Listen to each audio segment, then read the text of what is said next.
kumva ko umuntu yavutse ni inkuru nziza, ariko nanone kumva ko umuntu yitabye Imana ni ibintu bibabaza benshi, kubera ko benshi muri twe ntabwo tuba tuzi ahagiye.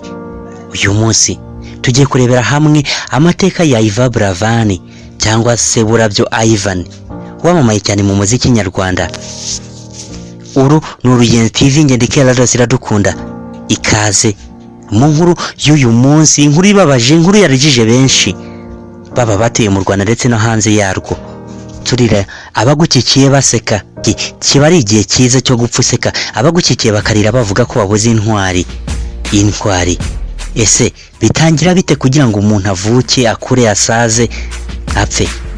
Birababaje gupfa ukiri muto, ku myaka 70 kuzamura. Benshi babumva nta bintu birenze biraho, ariko nanone ku myaka 40 kumanura ni inkuru zibabaje cyane.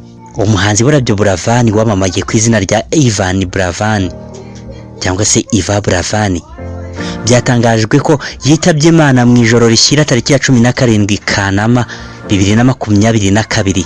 Uyu yazize uburwayi bwa kanseri. Mu butumwa bwanditswe n'abamufashaga mu muziki cyangwa se management, banditse ko uyu muhanzi Buravan yitabye Imana ari mu Buhinde aho yarimo yivuriza. Buravan ni umuhanzi wari ukunzwe n'abatari bake kubera indirimbo ze zakoraga ku mitima ya benshi, aho yaririmbaga yibanda ku rukundo no ku njyana ya gakondo. Buravan uyu yavutse mu 1995 ku itariki ya 27 Gicurasi, akaba yitabye Imana nyine kuri itariki ya 17 Kanama 2022. Birumvikana yari afite imyaka 27 y'amavuko.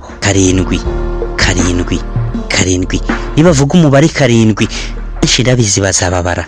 Nibyo wabyumvishe, ku itariki ya 27, ku itariki ya 17 ndetse no ku myaka 27. Buravan intwari mu muziki nyarwanda, umuhanzi w'umunyarwanda azwiho kuba hari umuhanzi nyarwanda kandi wakoze amateka mu mpera z'umwaka 2018 ubwo yegukanaga igihembo cyitwa Prix de Covert cyangwa na radio y'Abafaransa RFI.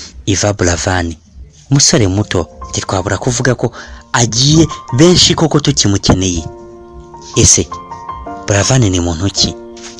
Buravan hasize indirimbo nyinshi kandi zakoze ku mitima ya benshi. Twavuga nka Inkuru, Ndagukunda, Big Time, Kwaje, Urwo Ngukunda, The Love cyangwa se Garagaza, Impore, Marayika, Ni Yesu, Oya na Aye, Sibel, I Love You Too, Gusakara, Oroha, Ninjye Nawe, Supermature, Just Dance With You, Loke, Bindimo, This Is Love, Forte, Even, Ituro, Bimwe Byawe, Just Dance Remix nayo akaba yifite, ndetse n'injyana ndetse n'izindi zigiye zitandukanye. Uyu Ivan Buravan ni umwe mu bakoze ku mitima ya benshi, cyane cyane igitsina gore. Buravan uyu ni mubyara wa Sini, uyu nawe ni umuhanzikazi. Buravan yatangiye umuziki akiri umwana muto ku myaka 2 gusa. Umukuru we yamuguriye agapiano k'abana yirirwaga akina nako kugeza aho akuriye akunda umuziki cyane. Ibi byatumye yinjira muri korali y'abana nyuma yo kwiyumvamo impano yo kumenya kuririmba ndetse akanasobanukirwa impuzarugwiro z'amanota bita accord atarabyiga. Ibi byaramworoheye cyane, biranamworohereza, maze atangira kubana nabyo gahoro gahoro. Mu marushanwa ya sosiyete imwe yitumanaho hano mu Rwanda ku myaka 14 gusa yaje kuba wa kabiri mu gihugu hose. Muri ayo marushanwa yatsindiye miliyoni 1.5. Ikindi cyahinduye imitekerereze ye ya muzika. Ibi ngibi byatumye akura akunda umuziki ndetse yumva ko ari nacyo agiye kuzakora. Mu rugendo yakomeje utaruhuka.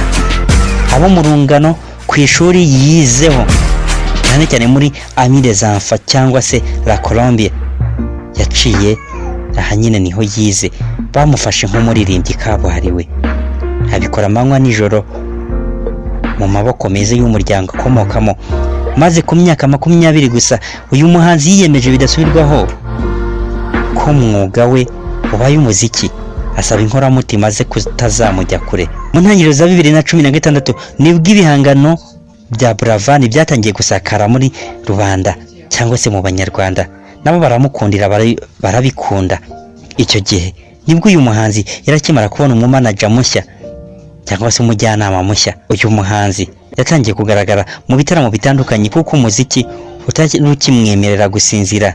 Agaruka kenshi ku nganzo y'urukundo rwa gihungu ndetse na kobwa, kuko yabonye ariyo sije yafasha abantu benshi muri rusange, dore ko abantu bose bahurira ku rukundo.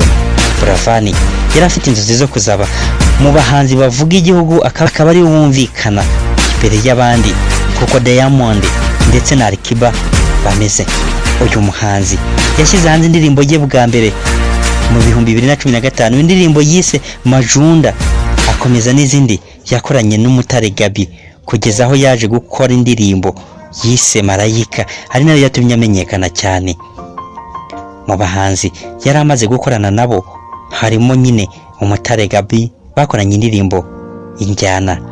Buravan yakoranye kandi na Acoustime indirimbo bise Urwo Ngukunda, yakoranye na Ben Kayiranga ndetse na Andi Bumuntu mu ndirimbo Turibuka, ndetse n'itsinda rya Active mu ndirimbo bise Ihorere. Kujyanye n'ibihembo, Buravan yarataragira ku rwego rwo kwegukana igihembo bihambaye hano mu Rwanda nk'irushanwa rya Primus, gusa yabashije kwitabira igitaramo ngarukamwaka cya East African Party, aho yaririmbye ku rubyiniro rumwe na The Ben wari umutumirwa mukuru. Uyu muhanzi yigeze no guhurira ku rubyiniro n'icyamamare muri Afurika y'Iburasirazuba Diamond Platnumz, ufite kuririmba indirimbo imbona cyangwa se live. Ku bijyanye n'ubuzima busanzwe, uyu muhanzi mu bwana bwe yakuze atinya imbeba, kenshi ifatwa nk'inyamaswa ibana n'abantu umunsi ku munsi. Kaba umunyarwanda icyo wanga mu kabana n'imbeba. Buravan mu gitaramo cya EAP yari yitabiriye bwa mbere muri iyo minsi. Uyu muhanzi yari mu bakunzwe cyane hano mu Rwanda, by'umwihariko n'igitsina gore bitewe n'indirimbo zirimo kubakora ku mitima nka Yvan ndetse n'izindi. Iyi nkuru y'akababaro yamenyekanye nyine mu rukerera rwo ku itariki ya 17. Nibyo twababwiye, umubare 7 mu 1995 nibwo yavutse ku itariki ya 27, yapfuye ku itariki ya 17, apfuye afite imyaka 27.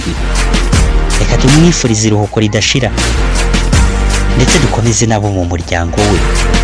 Reka tumubwire ngo Nyagasana mutuza heza, ni igihe cyiza cyo kukwakira muba Imana yagennye kwakira. Buravan, wowe ugiye tukigukeneye, ugiye tukigukumbuye, ariko kandi ntago tuzibagirwa kugaragaza rukundo mu muziki nyarwanda.